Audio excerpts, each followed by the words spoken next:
Good evening. I'm Socrates Garrett, and we're broadcasting live from right here in Jackson, Mississippi, the heart of the Deep South, right here in the African-American owned broadcasting studio. We believe Digital.com, our own platform.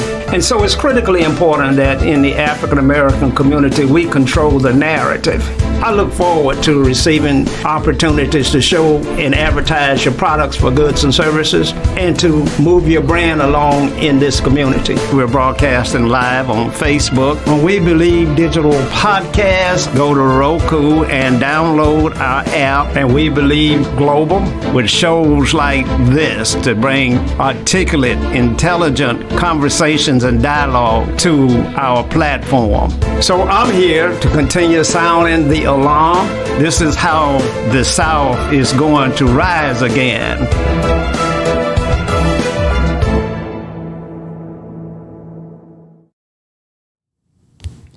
Good evening and welcome to Socrates Garrett Live. We're broadcasting live right here from Jackson, Mississippi in the We Believe Digital Podcast Studio. Matter of fact, it's a broadcast studio. We've been seen all over the country, in 139 different countries. We've been seen on Facebook, YouTube, Roku TV, and our very own platform, WeBelieveDigital.com. You know, our goal is to bring relevant information that our citizens can use to try and improve the quality of life in their communities, in their cities, in their states, and in this country. So I have two outstanding guests with me tonight. Brett Hazard has joined us again tonight. How have you been, Brett? We'll get into that, but thank you for having me, Mr. Garrett. It's good to see you. And Dr. Henderson, a renowned young man that's sought after all over this country. How are you doing, sir? I'm doing great, sir. Good. Thanks for your invitation. You are more than welcome. I want to send a shout out to my sister Ethel out in Sacramento, California. Thinking about you every day, love you dearly, and hope you're doing well. We're going to get right into our show tonight. In the national scene, the issue seems to be about President Trump and his base and what is going on with the raid or the search warrant that was issued, and how is it being viewed by America. There are all kinds of threats to the Justice Department and individuals there, and now the judge has been ordered to make the warrant public. And so we're going to talk about the impact of that and what it means. And will President Trump, or former President Trump, be able to run again in 2024? And if he does run, does he have a chance in hell of winning?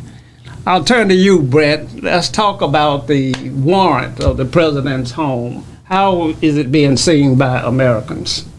I do believe that him taking the alleged 15 boxes of classified documents, that the several negotiations between the FBI and him. My understanding is he was president when he loaded them on the plane, so he had access to them. But somewhere on the plane, when President Biden was sworn in, he lost access to them. And there was a series of negotiations to get the documents back, which he basically was ignoring, that led to the FBI having to get the search warrant and serve it on him at his place at Mar-a-Lago. So, Dr. Henderson, yes. In the black community, the former president, is not a big favorite of theirs.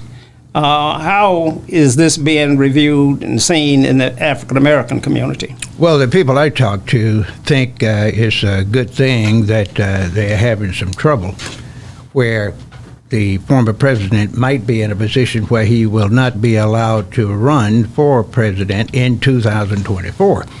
But I try to tell them that is nothing but a lot of propaganda. He has so much power and so many connections. Would be very difficult for anyone to charge him with a felony or something serious enough to keep him from running for president. And even if they do charge him with something, he's going to appeal as long as possible, and that it might give him a chance to run. Well, You know, we don't believe that the president, former President Trump, you know, should be indicted. Many of us feel that indicting a president is leading to the demise of the American dream, this system, democracy. And if you start sending your presidents to jail, then the rest of us are certainly going to be locked up for smaller things than he has done. Brent, should he be indicted or not? Well, I mean, it depends on what are you talking about, what he was doing when he was president. I would say no. If we're talking about some of his transactions that happened in the state of New York before he became president or after he left the office, I would say yes. I mean, if the law, you know, if the facts are there for the indictment. But I disagree. I don't see 12 people convicting him. I mean, we've got to remember, correct me if I'm wrong, Joe Biden had the number one most votes in the history of America. Didn't Trump come in with the second most votes in the history of America, or was it third? Well, he came in second, but that was... No, I'm talking about total, though. Total. I get that, but that's because of all of the activism. You know, Miss Abrams over in Georgia turned out a tremendous vote. Yes, but I'm saying, do you think 12 random people is not going to include some of that 74? Well, that's a good question for you, Doc. Can 12 people convicted? I doubt it. I don't think they will have the will to do so. Well, what about if it was 12 African Americans on the jury? Would they convict him? No, because they wouldn't select 12 that would have the ability, the power, and the will and the skill to do so. They're going to dilute that group and get some people in that will go along with whatever the people in charge want them to do. Well, the Judicial Department has alleged that there's potential corruption, so it seems to me that the Department of Justice is moving in the direction of trying to gain an indictment. Well, they need to reveal what they had in the indictment process. You have to see what they were looking for specifically. Well, I was told that they recovered documents that were so sensitive until it could only be opened and read in specific places. Well, that's what I call hearsay. Now, if they can't prove it, I don't believe nothing I hear from the federal or state governments verbally. I would have to see a document that has been signed and dated before I believe almost anything I would hear from the state and federal government. Those agency heads are designed and selected to be very favorable to their bosses, whether Republicans or Democrats. Well, Brent, national security is at stake. Yes. If the documents are so sensitive, then we just can't ignore the fact that we might have compromised our national security of this country. Oh, I'm not disputing that they should have gone in. I mean, you can just tell by and from what I'm hearing, he was using them as kind of trophies, or the allegations are he was showing, hey, come look at this, come look at that. But no, we both know he's not going to compromise. We both know once he got I guess the only question I have is he's raised like $1 million since this happened. Was he negotiating in bad faith, saying, did he see this coming to a point where he provoked it, knowing this would be red meat for his base? Wow. So if he does run in 2024,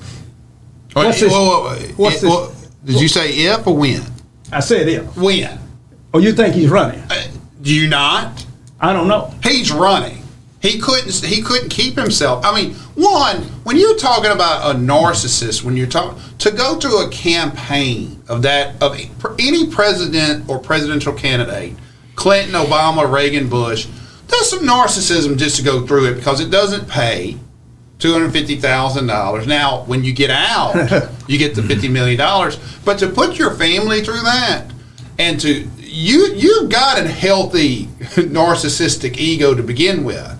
But when we're talking about a man who won't respect, the others, we have 5 living presidents right now? Is that Carter, George W., Barack, Clinton, am I missing one? Trump. So there's a club of 6 people on the planet that's been president of the United States. When you don't respect that club, you're the narcissist of narcissists. He's not backing down. And I think he's having a great time. Well, he may be, but does he have a chance of winning? Yes, I believe he does, and I'm going to tell you why. I don't know of any Democrat at this time that could beat him because he has almost 50% of the voters in his corner, and the way they operate, he's going to have more, and the Democrats are going to have less because a lot of people are not very interested in what the current president has done, President Biden. He's going to do much more in the next year or two to get some votes.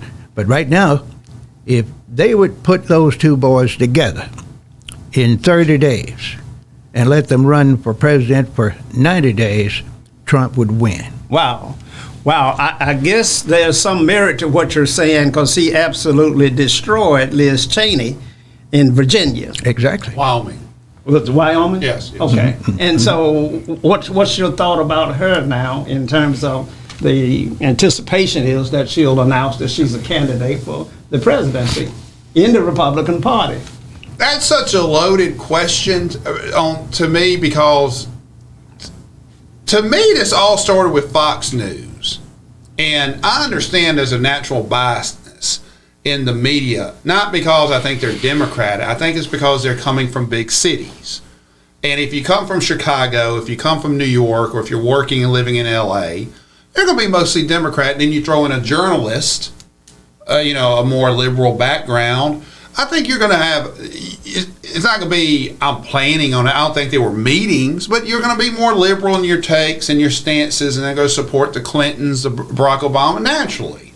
So I see a place for Fox News. I can't stand to watch it. I know you're sitting there, you're white, but no, not all white people watch Fox News. I don't know. I'm just letting you know. I'm letting you know. But what I'm saying is they created this fake news before Trump was calling it fake news, and they created an agenda that they took from talk radio, Rush Limbaugh, for money. The Murdochs did.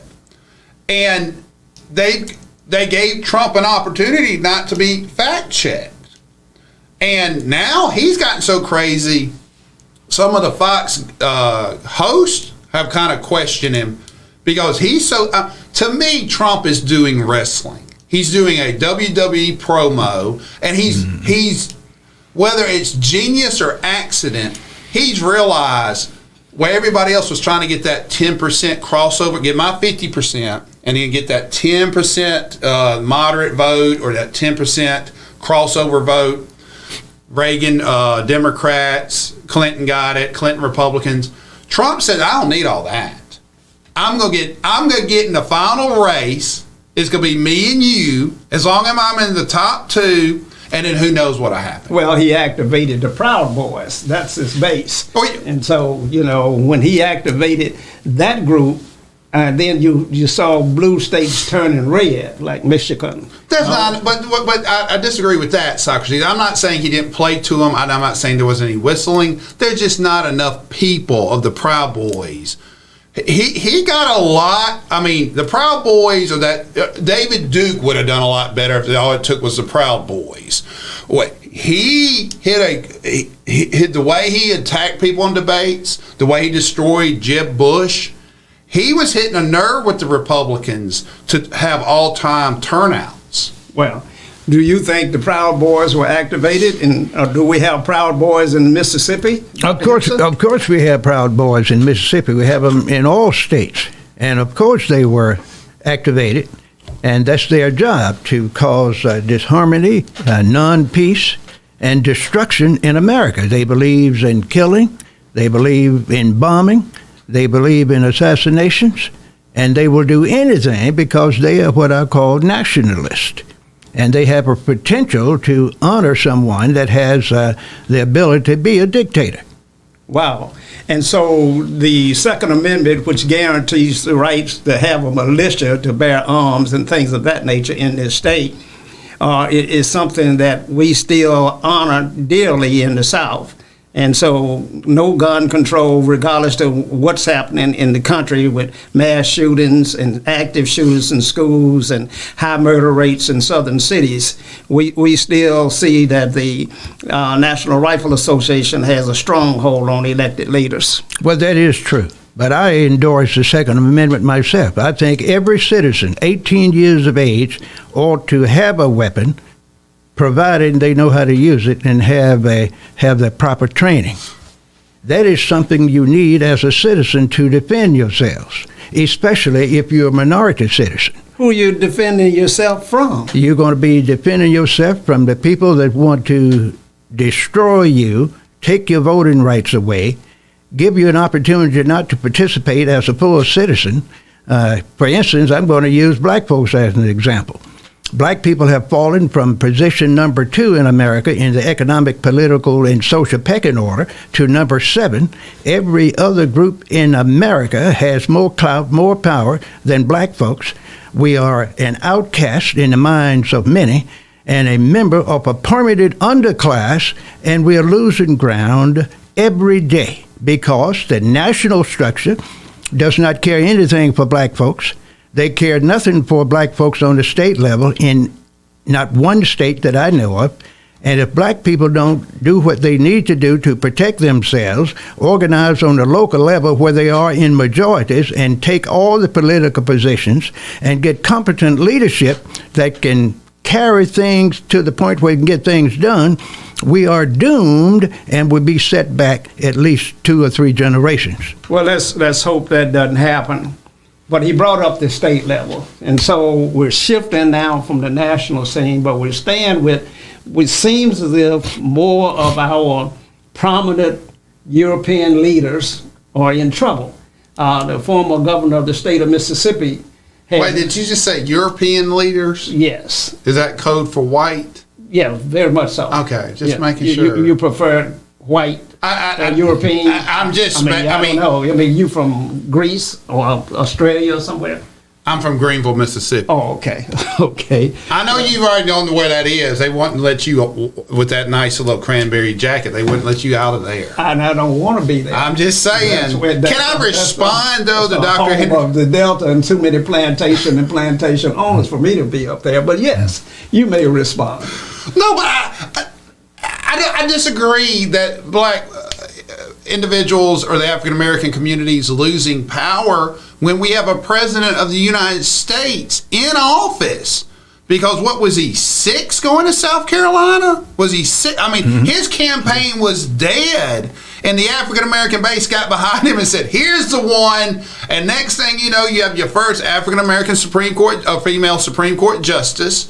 You've got a very diverse group. So while social economic, but numbers are numbers, and Dr. Henderson is the king of the numbers. And if you really want to hear his numbers, your show comes on when, Dr. Henderson, on WNPR? On Thursday evenings, 6 to 7:30 p.m.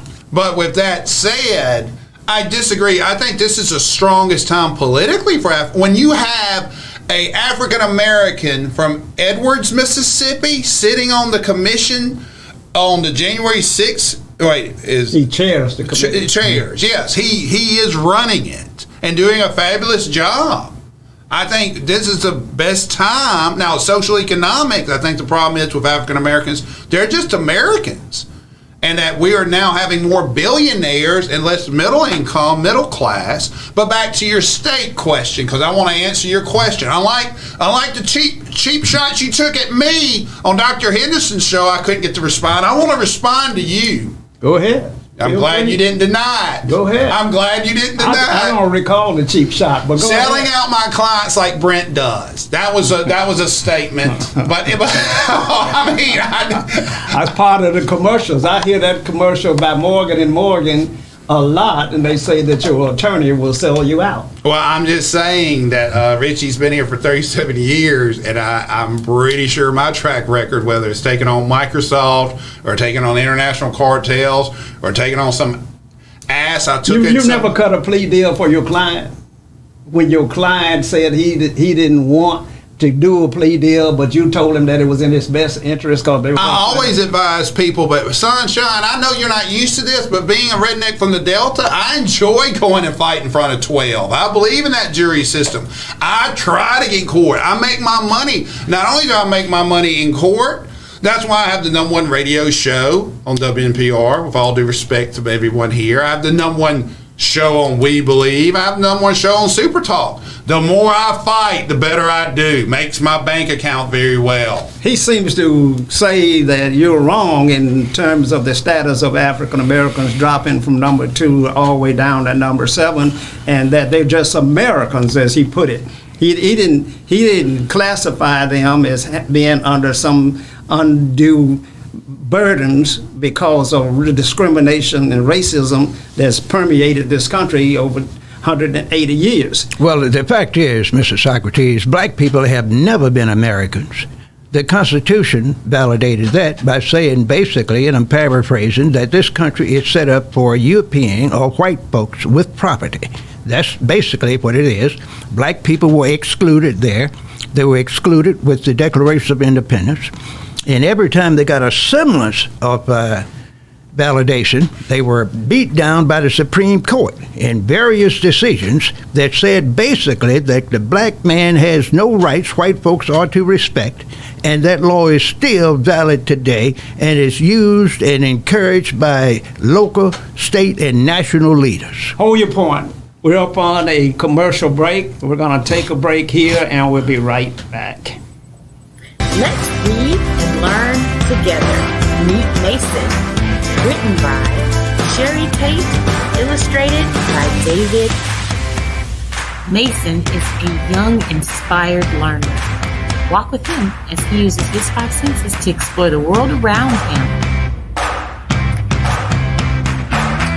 Your young one can learn to identify shapes, numbers, letters, and more with Meet Mason.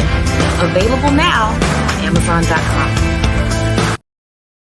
Socrates Garrett, ENT.com is a diversified firm specializing in recycled aggregates and crushed concrete. Socrates Garrett, ENT.com's recycled materials provide the construction industry with significant economic and environmental benefits by recycling clean concrete rubble into M.Dot grade rock materials. Recycled aggregates and crushed concrete can be applied to driveways, road construction, bank protection, parking lots, general bulk fills, and more. For more information, please call 601-896-0084 or visit us online at SocratesGarrettENT.com.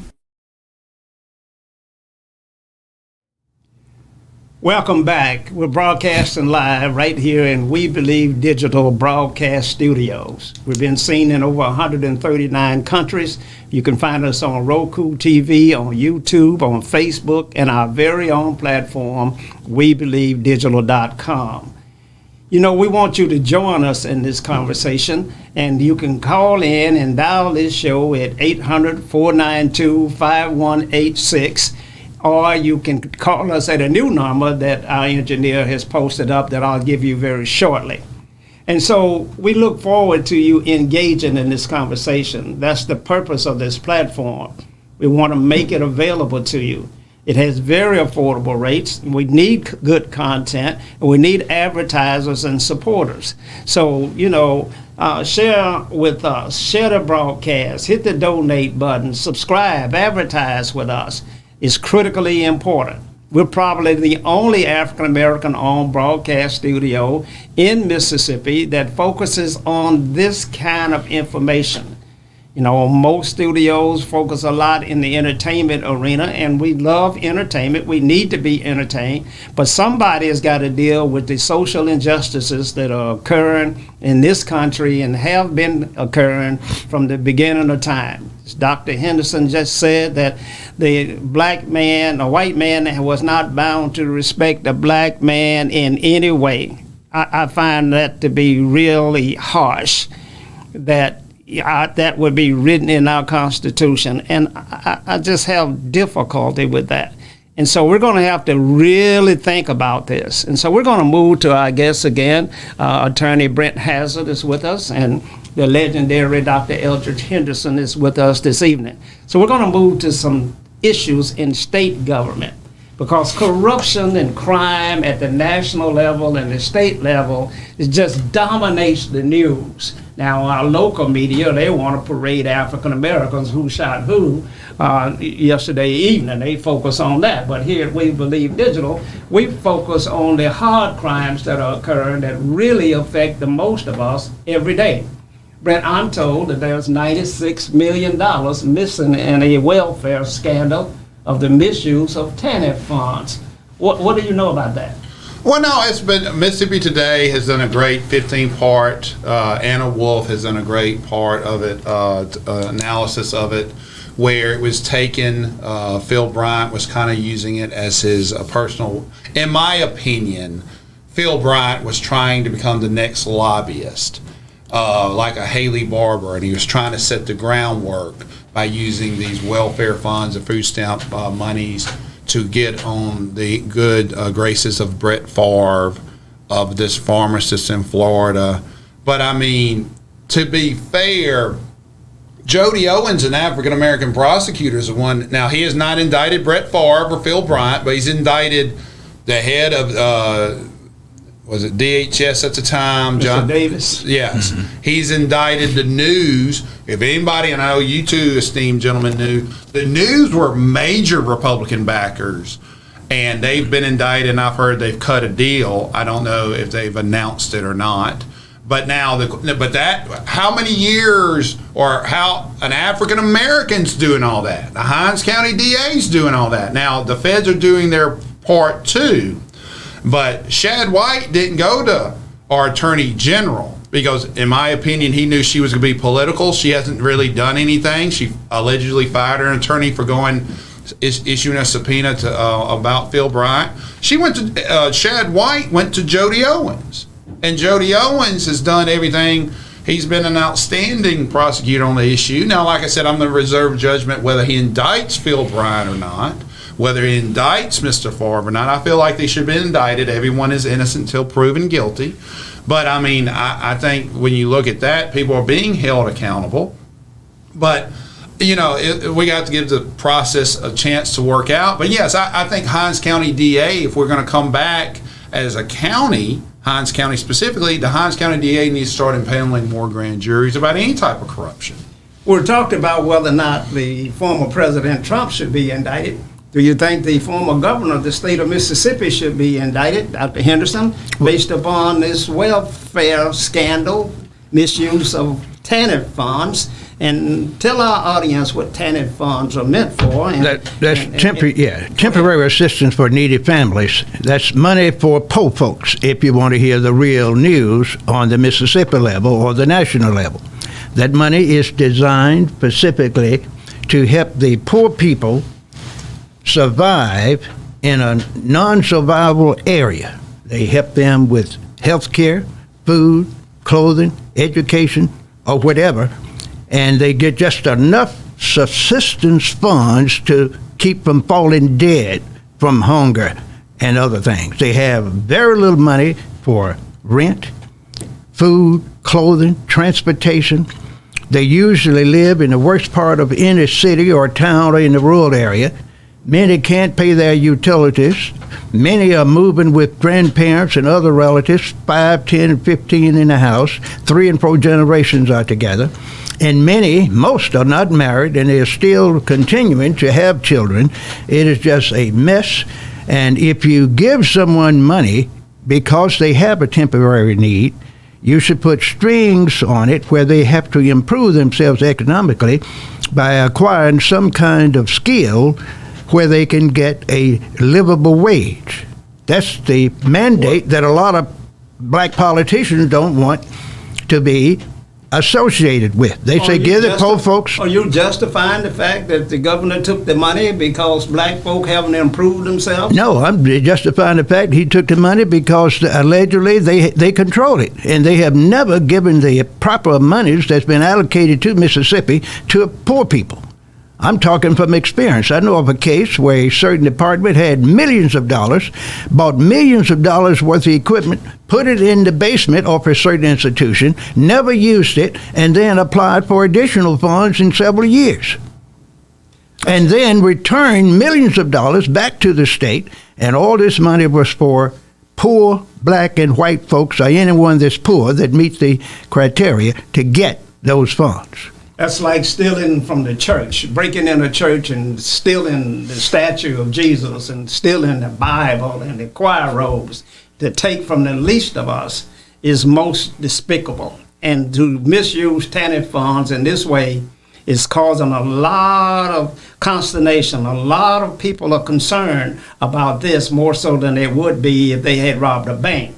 Brent, the governor, Tate Reeves, has also been catching some heat in this debacle. Is he involved in any way? He's been named by a report by Mississippi Today that he was a part of either steering the money to USM or trying to cover up the money going to USM for a volleyball court. Allegedly, Brett Favre wanted $5 million to go to USM for volleyball because his daughter played volleyball, and it magically happened. USM is not part of the civil suit. The AG did file a civil suit that I do believe Judge Peterson is in front of Judge Peterson, but there's no criminal proceedings. What's interesting to me to all this, and no one's brought it up, is the Rankin County District Attorney. One of the cases I handled, a lawyer, Michael Brown, was stealing from an estate in Hinds County. He said everything happened in Hinds County. He deposited a few checks in Rankin, and the Rankin County charged him, put him in jail. And now he stole close to $1 million, but he got sentenced for 40 years. Phil Bryant lived in Rankin County when all this was going on. That's undisputed. Some of those text messages or some of those communications gives jurisdiction to Rankin County. Now, what's amusing to me is, or amusing might not be the proper word, ironic, funny, Pearl and Flowood and Rankin County want to chase people at high rates of speed for misdemeanors. $92 million is missing, and they have full right, because right now Phil Bryant and Brett Favre are open cases that no one's filed. They could file it out in Rankin County. They could. But instead of filing it out in Rankin County, what has happened is that the governor fired Brad Pigott. They fired him because the governor was concerned that he may be too political to represent the Department of Human Services. It was over a subpoena about Phil Bryant, and then the allegations is who else. Once you get to Phil Bryant, is that the head of the snake, or does it go to the current governor? Because, I mean, let's remember the allegations or the assumptions that Tate Reeves is somewhat involved goes back to Tate Reeves. The news, Tate Reeves caught a lot of heat on appearing in front of the news private school in one of his election commercials. That's public knowledge. So, Dr. Henderson, how do you reconcile the fact that here we are talking about the governor, former governor involved in a $96 million scandal, and then it was just announced last month that the governor was in the rental assistance program because he felt like Mississippians should come back to work. And so he eliminated the program and sent the money back to Washington. He won't fund Medicaid, won't accept Medicaid, and yet we're talking about taking $96 million from TANF funds and denying revenues to the poorest of us. How do you reconcile that? Well, I reconcile that very simply. The governor is concerned about continuing to be in politics. When he leaves the governor's office, he's probably going to be considered for a major state job as a president of one of the universities, or he's probably going to run for the Senate or get a federal position somewhere, or start a new business where he can be an international consultant and make millions of dollars. So the thing you do when you have the power is do whatever you can get away with, because if you in bed with the same people that can prosecute you, they are not going to do very much to you. Now, according to Ann Wolf, there were 37 plus individuals that were directly, indirectly involved in these millions of dollars that were taken. No one has served a day in jail. I understand the news did some pleading, and they probably going to reveal some additional things to keep them going to jail. But they are going to prolong this activity as long as possible until people forget about it. You have never had a governor that I know that had a serious penalty legally put against him in Mississippi. They have always been dictators. They have been racist, all of them. including the one that you all pretend love black people. I'm not going to call his name since he's deceased. So there is nothing to be gained other than putting the crooks in jail, but there has to be someone to do it. The attorney mentioned that the district attorney in Hinds County can do certain things. He is going to have certain evidence, and then he's going to have to get a jury together, a grand jury, to hear the case and present it. What is that bill they call a bill or something when the joint grand jury hears? True bill. Yeah, true bill. They're going to have to get that. And those people are selected very, very securely. They are just regular citizens. A lot of them don't want to be involved in that kind of stuff. I've had opportunities to go to those kind of things. Didn't want to go. And you get out of there any way you can. So it's going to be difficult to get those high-powered people that have the judges on their side, the corporate entities on their side, and many of the attorneys. Very difficult. You don't hear that happening in Mississippi. Justice is not blind. Who said so? Justice is very blind. Mr. Engineer, I think we lost our backdrop here. Check on that for us. We're going to move now to the local levels. We're going to talk a little bit about the city of Jackson and the water crisis. Now, Brent. Yes, sir. The citizens of Jackson have had boil water notices now going on more than 3 weeks. And the hardship that is causing is beginning to be heard louder and louder every day. Why can't Jackson fix this water problem? Because we don't have, we, the voters, I'm not going to put it on the leaders because we selected the leaders. We, the voters, do not demand a plan. If we got out there and said, look, we understand we did not get in this mess yesterday. We understand that this mess did not start with this current administration. But, and you know how much I hate to give you credit. It pains me. But I do believe on some of the shows, I don't know if it's this show or my show or which ones, you've articulated more details about what's going on in the water problems with the water system in Jackson than I've heard from anybody from the city. Now maybe it's out there and they're just not doing news bites on it because maybe they think we're too dumb to understand. But with the snafus, I don't think there's a plan. And I mean, while I still don't understand why they're fighting over garbage, which whether we agree or not, whether it should go on to a local contractor, or whether, and that's a true argument to have from an economic standpoint. Everybody's garbage was being picked up. Nobody's water was drinkable. I mean, at least in my opinion, it wasn't, because like you said, boil water notice. I don't know why we weren't talking about having that debate of whether to use local contractors or not on fixing the water system. I don't know why we were putting all that effort in the water system. I don't know why these court cases that, 2 or 3 of them were about Richard's disposal of the contract, whether they should get paid. I don't know why that wasn't about the water system. So I guess the whole city, the elected leaders have just decided that we're not going to address it. We're not going to have a plan, because obviously the city council does whatever they want. They haven't submitted a plan and say this is a 25-year plan. They haven't, and you two correct me. I haven't seen federal, state, local have a plan on how to fix Jackson's water issues. Well, Dr. Henderson, the plan that I heard was that the governor, Tate Reeves, said he wasn't going to put any money in Jackson because they don't know how to manage it.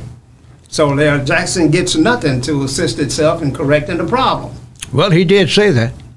And if you find a plan, that will give someone an incentive to say, well, you have a plan. I'm looking at item 2, 3, and 5, and you have a plan and a line item here saying you need $15 million of this, $18 million for that. You need personnel that's adequate and certified. And, of course, I can give you some money.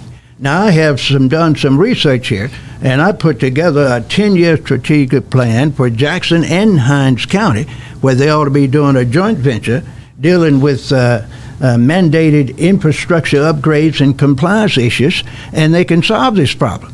And one thing specifically you have to have is a strategic plan, 10, 15, or 20 years, with an itemized budget, line item, and then you get the resources together from the state, from the local people, including additional taxes for maybe 3 or 5 years, and get international funds and find these big bankers and sell bonds, and you can get this done. You can start a plan that I just mentioned, and in 90 days, I didn't say 90 weeks, 90 days, you can have this mechanism in order where they are generating funds and proper certified, qualified individuals to make this happen with project managers in these areas that know what's going on. A good example is they don't know what they are doing. Now, they had one of the department heads on TV, on the news, just a couple of days ago, and basically he was saying, well, I'm going to get back with you. I don't know about who I have that's certified and blank, blank. I don't know much about it. It appears that a lot of these department heads in Jackson and other cities are appointed because of other reasons, not because they had the certifications and the credentials to be leaders in those areas, especially critical areas like technology, infrastructure, finance, and things of that nature. That's the problem.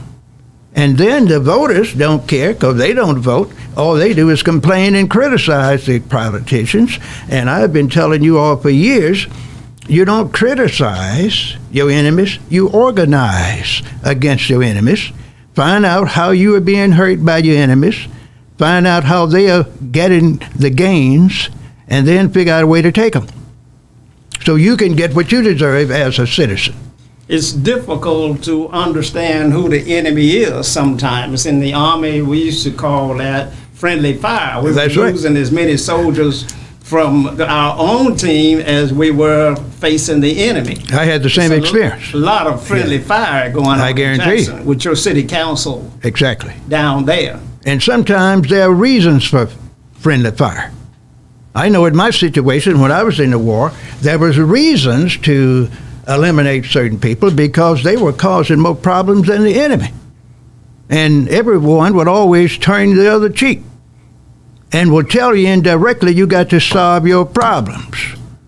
I hope we don't advocate, friendly fire on our city council. No. I don't think that's not appropriate. That's not appropriate. I'm about to leave the show is what I took from that I need to get out immediately. Well, you shouldn't get out because in reality, you have to stay and try and fight to make Jackson and the state of Mississippi a better place.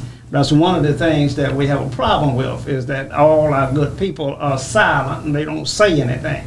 I give you credit for being outspoken and you deal with the issues as they arise. Well, let me say this, and once again, I know we got to go to a commercial. As much as I hate to give you credit, I am impressed by either it's a coffee business or I just found out about it today watching here with the audience. Meet Mason is a local book, and actually one of my friends had bought it for one of their children. They were talking about it because my friends are going to the book festival in Jackson, and they were saying that this Meet Mason just shows what Jackson could do and the potential we have if we just dream. Right. So once again, I saw the ad. It came up today in the conversation, so I give you credit for that. Thank you. And Pastor Sherry Tate's the author of Meet Mason, and you can purchase that book on Amazon.com. But now we're up against a hard break on the commercial, so stay tuned, and we'll be right back.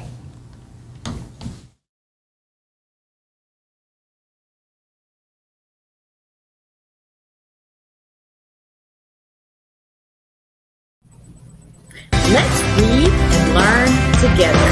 Meet Mason. Written by Sherry Tate. Illustrated by David. Mason is a young, inspired learner. Walk with him as he uses his 5 senses to explore the world around him. Your young one can learn to identify shapes, numbers, letters, and more with Meet Mason. Available now on Amazon.com.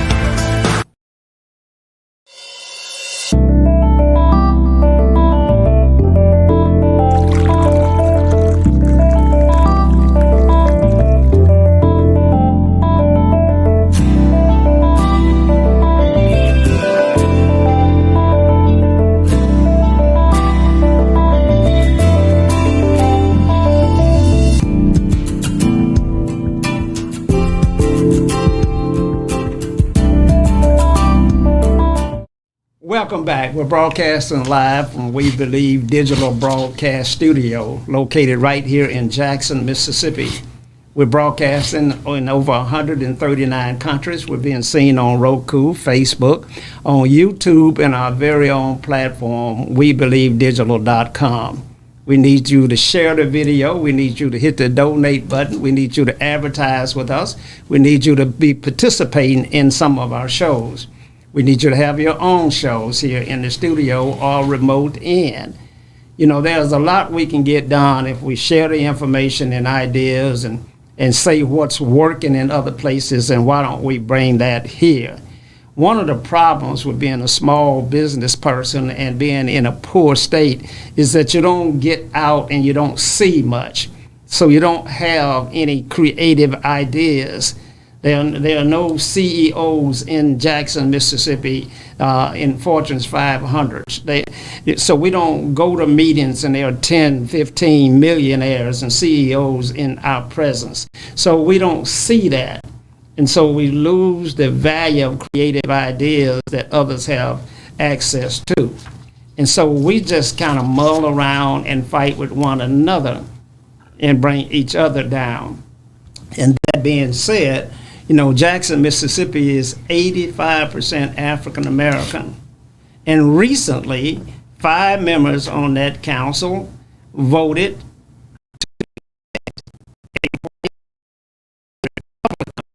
the only Republican in the whole city that's on the council, who is extremely conservative, and some might say that he demonstrates a lot of racist tendencies and arrogance, not befitting to lead our city council. And Dr. Henderson, that being said, how in the world does a white Republican, conservative Republican, rise to power in an 85% African American city?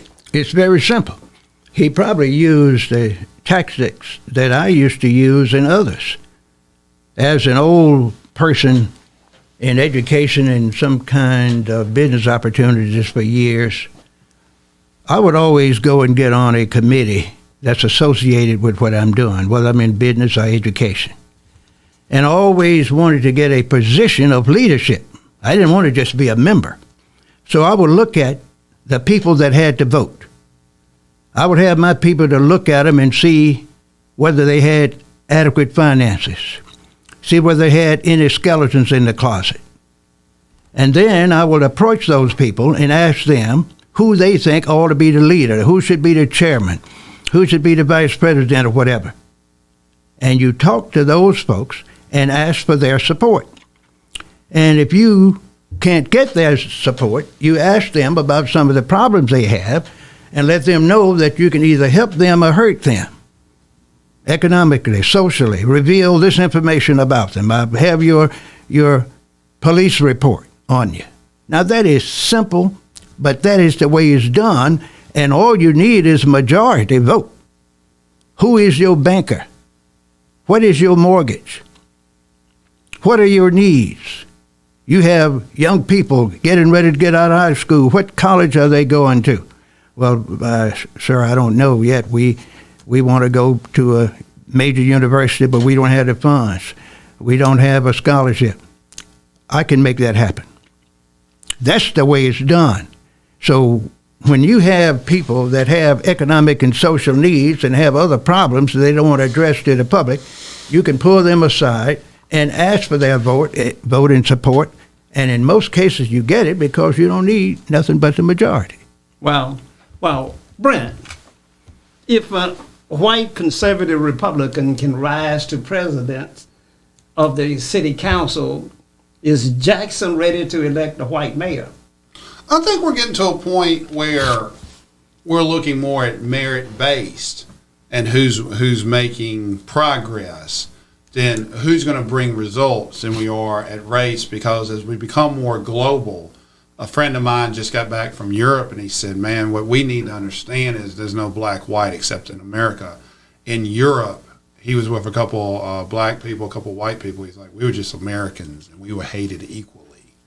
And when we're facing, whether it's COVID, whether we're facing health care, I mean, right now, 3 of the biggest supporters of Obamacare are the hospitals, St. Dominic's, Baptist, and UMC. So I think we're realizing in this global economy that if you're born in Mississippi, you're going to be from Mississippi. And that until our neighbors do well, we're going to have to do well. Now, do I believe a Republican's going to be elected? No, not in Jackson. But when you only have 20% of the vote, population vote, anything can almost happen. But also, is there any Democratic leaders really getting into the mayor's campaign? Because this last time, while they're all nice people, I didn't believe there was another serious candidate. There was no city council members. John Horn didn't enter the race. There was no senators. There was no one like that I thought would be a true challenger to the current mayor. Well, let's stay with the white mayor concept for a moment. There's Jeff Good out there, a Democrat that's bannered around, and people think that he would be a mayoral candidate. I've heard batted around through the years Dorsey Carson, a fine attorney in Jackson would area. Be, and the young man over the blind institution over there, I'm not familiar with him. Yeah, he thought about running for mayor. So Jackson is faced with a situation where either African Americans are going to have to believe that they have the capacity to work together. And I think the biggest problem is that we don't work together. And what Dr. Henderson said, the influence of white money and the control over what happens in their personal lives is so strong until we don't have really African American representation. Let me throw a name out there if he can get his personal life straightened out. If you look at the Yarber administration from a criminal from crime and some other issues there, I think Tony Yarber, if he can get his personal life straightened out, and I've had some conversations with him, so I think if he's not there, he's heading that way. I think a second chapter in Tony Yarber's book is left. I think a comeback chapter is something that Mr. Yarber has in him, and I think if elected now, he would have the wisdom on how to handle some HR issues. Well, I think he just got too much too soon. But if you look at the actual record of the administration besides the HR issues, you'd have to say it was one of the more successful administrations we've had. Well, this is America, and this is the South. I believe that, you can be redeemed. I love that old Negro spiritual, I am redeemed. I sing that all the time. Dr. Henderson. Yes, sir. Can a white man or woman be mayor in Jackson? Well, to give you a little background, there have been rumors for several years that there are 2 or 3 white males and 1 white female that's been talking to black folks and others about running for mayor. They are what we call fillering and lobbying to see if they can get the support, because they know the black folks are not happy with the current administration. And if they can persuade a few percent of the black people that can't buy water, can't get water because they only have 1 station, have all these other problems, it's a good possibility that it can happen. One of these candidates for the last 4 years been joining black groups, associations, giving funds to them, and putting himself in a position where he is to be looked at as someone that loved black people. Been hiring a lot of black people. And when you start lobbying for a position, all you need to do is get people in certain positions to endorse you. And of course, this same person been lobbying a lot with the ministers in Jackson. And there are 5 black ministers in Jackson, Mississippi, that if they endorse someone to run for office, at least 50% of the black people would support him. That's all I'm going to say about that. Well, I, for one, don't believe that Jackson is ready for a white mayor. I didn't say they were ready. I'm just saying that some are lobbying and putting themselves in positions where they can see if they are acceptable.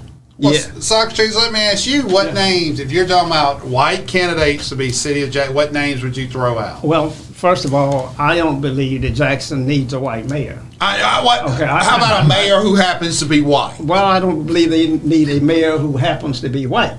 I don't believe we need a white president of the city council. Black folk have got to take control of their own communities, and they got to do things that benefit their communities. And we can't expect white folk to do that. You know, it is too much hatred going on in this country, and especially in the South, for us to say that a white man is going to come in and save us. I think that the current mayor is getting a bad rap.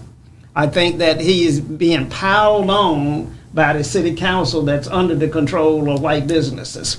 I don't think the citizens are giving him enough credit for the fight that he's taken on, to fight the state of Mississippi, to have the EPA to announce that you got to have a boil water notice without even notifying him, to put a police department in your city that is larger than the police department that you already have, to put 70% of all of the money from the 1% sales tax over into the white ward.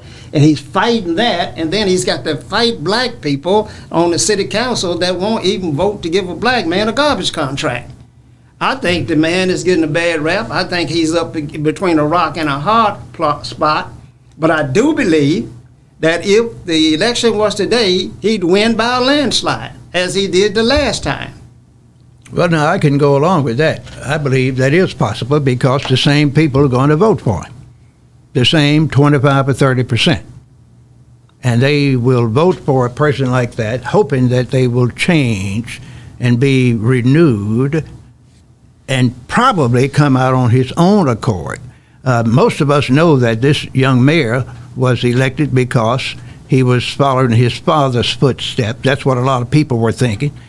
He is going to be a good example of someone that's going to carry out his father's initiatives. And that didn't happen. His father came in, as you know, as a radical with his history. But when he got to be mayor, he compromised, worked with all the folks in the community, black and white. He was a good strategy person. He built strong coalitions and networks, and he was able to get things done. But it didn't last long. I believe about 8 or 9 months or something like that. But the thing is, things can be done with a black mayor, but you have to get one that has some economic independence, someone that has a good social record, and one that does not have a lot of skeletons in the closet. And there are a lot of folks, male and females, in the black group that can run for mayor, but most of them don't have the will or the financial capacity to do so. Brent, I saw a poll that was recently run, and one of the first questions on the poll was, would I vote for a female mayor? And that's an interesting question. What do you think? Do you think that it's the year of the woman? I get so frustrated with the lack of women in our political, judicial, or any type of governmental system, because technically they're 51% of the population. And I think just specifically like with the Mississippi Democratic Party, instead of making it a black-white issue where the numbers just aren't there, if we made it a male-female issue or it turned a dynamic, I think there's tremendous women out there who could be tremendous leaders. The problem is I don't see women supporting women to that point. I don't see them. I mean, Lynn Fitch got, Roe versus Wade overturned. While I personally disagree with it, you've got to give her credit for that. I'm not a Lynn Fitch fan because I think she's affected our lawyers' income, like with the Brad Pygott stuff and things like that. I think she's talking to the elite Republicans about a gubernatorial That would be Haley Barbour. Haley Barbour's crew, yes. But what I'm saying is, I think Judge Westbrook is doing a great job. I think you're about to lose a legend in Denise Owens, who's done a tremendous job. I don't know why we as a city have not so. And I'll be fair. I think the ones who impressed me more, I think Crystal Martin's doing a good job on the bench. I think they're African American females. Some of that is because the African American females, sometimes in a single parent household, they've had to go and be more money earners than a traditional white female who's more stay at home. But also, I don't see this. Judge Westbrook should be on the Supreme Court. The demographics are there. The district is basically the Delta and Jackson. People didn't turn out and vote. And I mean, do I think? Yes, I think, but I think the same problem with women is the same problem why we had 20% to vote in the mayor's race is why we only have 50% vote in white and African American communities across the state. We have this lackadaisical, this plantation attitude, like, well, nothing's going to change. We're happy being last. Dr. Henderson, I think we're being outgunned by Super Talk Radio and WYAB over there with your buddy Kim Wade. And I think that, while our guest, Brent Hazard, spends a lot of his time on various shows, I think he also is a superstar over there on Super Talk with the Gallo operation. I think that we have individuals that have their mission is to keep us divided. And I don't believe that we're going to ever overcome that until we take them on head up. What say you? Well, that's about right. Now, when you're in a position of responsibility, when you have the police in your corner, the corporate leaders in your corner, the judges in your corner, and you have the privilege to make the laws and spend the money, and then use taxpayers' money to purchase anything you want, illegal or legal, you don't want to give that up. I know I wouldn't. So what you do everything you can to maintain what you have and keep me out of the room and use every strategy you can come up with and dilute my resources where I don't even have the ability to even think about doing anything other than surviving. But back to the question, should we have a female mayor candidate for Jackson? Of course. They have some very qualified females. We have looked at the record.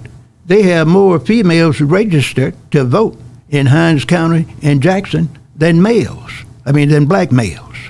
And with 85% of the black vote in Jackson or Hinds County, you're going to find that if a female would run and organize and do one thing that others don't do, start registering to vote tomorrow.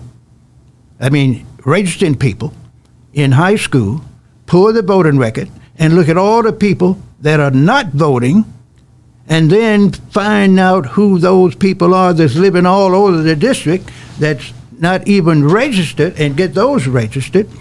A black female could win without a runoff.